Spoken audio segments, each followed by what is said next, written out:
முதல் வணக்கம் நேயர்களுக்கு வணக்கம். இன்னைக்கு ஒரு ஊர்ல என்கிற ஒரு பகுதியில் இன்னைக்கு ஒரு அருமையான விஷயத்தை பற்றி நம்ம பார்க்க போகிறோம். மாவீரன் அலெக்சாண்டர் உலகத்தில் மிக முக்கியமான ஒரு ஆள். ஏன்னா யானைப்படை, குதிரைப்படை, காலால் படை எதுவுமே அவனை ஒன்றும் பண்ண முடியல. அவன் கடைசியாக ஒரு கொசுப்படை, அதாவது கொசு கடித்து இறந்து போன ஒரு ஆள்.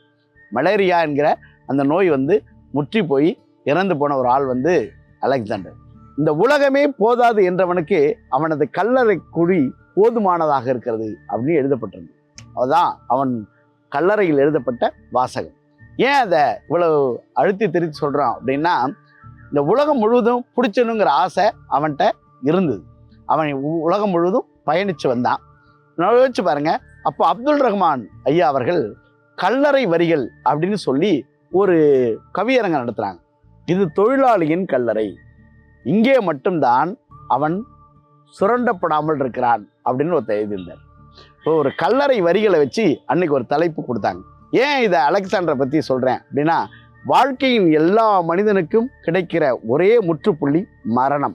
அது எல்லாருக்கும் ஒரு நாள் வந்து தான் தீரும். அந்த மரணத்தை எப்படி யார் எப்படி பார்த்தாங்க அப்படிங்கிறது தான் இன்றைக்கி வாழ்க்கையில் இருக்கிற மிக முக்கியமான சுவாரஸ்யமான விஷயம். ஒரு ராஜாவுக்கு 4 மனைவி. இந்த 4வது மனைவி மேலே அவர் ரொம்ப பிரியமாக இருந்தார். ஏன்னா அது லேட்டஸ்ட்.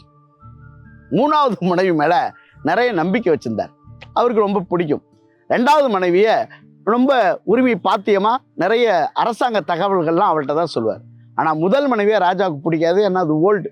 மேலே டிக்கெட் வாங்க போகிறார் ராஜா, கடைசி காலம் மேலே வாங்க போகிறார் டிக்கெட். இந்த 4வது மனைவி கூப்பிட்டார்.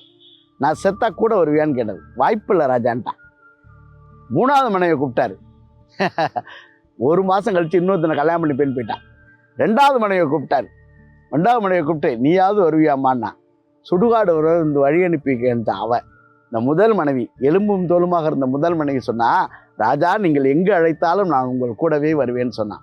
இதுதான் இந்திய தாம்பத்தியம். ஆனால் நான் சொல்ல வந்த விஷயம் இது இல்லை. இதுக்குள்ளே ஒரு மறைபொருளாக ஒரு விஷயம் இருக்குது. நம்ம 4வது மனைவின்னு நம்ம சொல்கிறது எது தெரியுமா? நம்முடைய உடம்பு. 3வது மனைவிங்கிறது என்ன தெரியுமா? நம்முடைய சொத்து பத்துகள். நம்ம பிள்ளைகள்கிட்ட கூட கைமாறி போயிடும். 2வது மனைவி என்பது என்ன தெரியுமா? நம்முடைய சொந்த பந்தங்கள். சுடுகாடு வரை வழி அனுப்பிக்கும். அவன் தான் சொல்லுவான், ஆழமாக தோன்றான், வந்தாலும் வந்துடுவான் அப்படிம்பா. ஆனால் முதல் மனைவி என்ன தெரியுமா? நாம் செய்கிற செயல், நாம் செய்கிற சேவை, அது மட்டும்தான் கடைசி வரை உங்கள் கூடவே வரும். வாழ்க்கையில் என்றைக்குமே இந்த செயல்கள் தான் நீங்கங்கிறது. உங்களுடைய செயல் இல்லாமல் நீங்கள் யாரும் கிடையாது. ஒரு மனிதன் ஃபோட்டோகிராஃபராக இருக்கலாம், ஒரு மனிதன் எழுத்தாளராக இருக்கலாம், ஒருத்தர் கவிஞராக இருக்கலாம், ஒருத்தர் பேச்சாளராக இருக்கலாம். அவர் செய்கிற தொழிலால் தான் அவர் அறியப்படுகிறார்.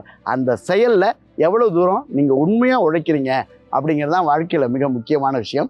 அதை முற்றுப்புள்ளியாக நீங்கள் எழுதுகிற காலத்தில் உங்களை நீங்களே எழுதி கொள்ளுங்கள்ங்கிறது அந்த வாழ்க்கையில் மிக முக்கியமான விஷயம். முற்றுப்புள்ளியை கூட கொஞ்சம் செல்லமாக கண்ணம் கிள்ளி பாருங்கள், கமாவாகி போகுமாங்க. வாழ்க்கையில் நிறைய பேருக்கு பிரச்சனை இருக்குது சார். யாருக்கு தான் பிரச்சனை இல்லை? மனிதனுக்கு பிரச்சனைன்னு ஒன்று இல்லைன்னா கடவுளுக்கு அர்ச்சனையே கிடையாது. ஆனால் நம்ம என்ன பண்ணுறோம், அதையே பெருசாக பேசிகிட்டு இருக்கோம் இல்லையா? எங்கள் தாத்தா ஒரு பழமொழி சொல்வார், 1000 பத்திர கோத்திர மல்லாத்திர கல்லையத்திர பிடிச்சின்னு சாத்திர, 100 பத்திர கோத்திர வளைய பத்திர எண்ணெய் ஊத்துற மசாலாவை ஏற்றுற, தத்தக பத்திர ராத்திரில் கத்துற காலில் மல்லாந்துக்கிறேன். இதான் விளங்குச்சா? ஒன்றும் விளங்கல. கேட்குறவங்களுக்கு புரியலாம் தத்துவம், பேசுகிறவனுக்கே புரியலாம் மகா தத்துவம். அதெல்லாம் இதுக்குள்ளே ஒரு விஷயம் இருக்குது. என்ன விஷயம் இருக்குன்னா, 1000 வருஷம் வாழ்வேன்னுச்சான் ஆமை. 1000 பத்திர கோத்திர இப்படி இருக்க வரைக்கும் வாழும்.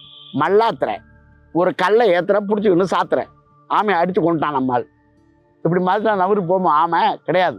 100 வருஷம் வாழ்வேன்னுச்சான் மீன். 110 கோத்திர வலையை போத்துற, எண்ணெயை ஊத்துற, மசாலாவை ஏற்றுற, எல்லாம் மீனை பிடிச்சி வறுத்து எடுத்துறான் நம்மால். 10 வருஷம் வாழ்வேன்னுச்சான் தவளை. அப்படியா?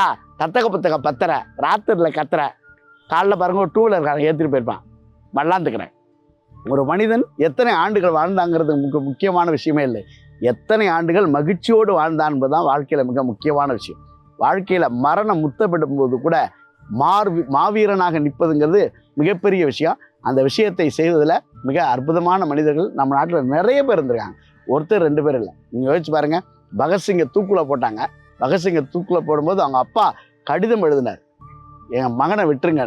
பகத்சிங் சொன்னால் கடிதம்லாம் எழுதாதீங்க, அதை விட நான் மரணிப்பதை மேல். ஏன்னா ஒரு பகத்சிங்கை புதைத்தால் 1000 பகத்சிங்கள் இங்கே உருவாகுவார்கள் என்று சொன்னான். இப்போ வாழ்க்கையில் எப்பயுமே மிக முக்கியமான விஷயம் ரசனையாக வாழ்கிறது, மகிழ்ச்சியாக வாழ்கிறது. அந்த மகிழ்ச்சியில் ஒரு நாள் மரணம் வரும்.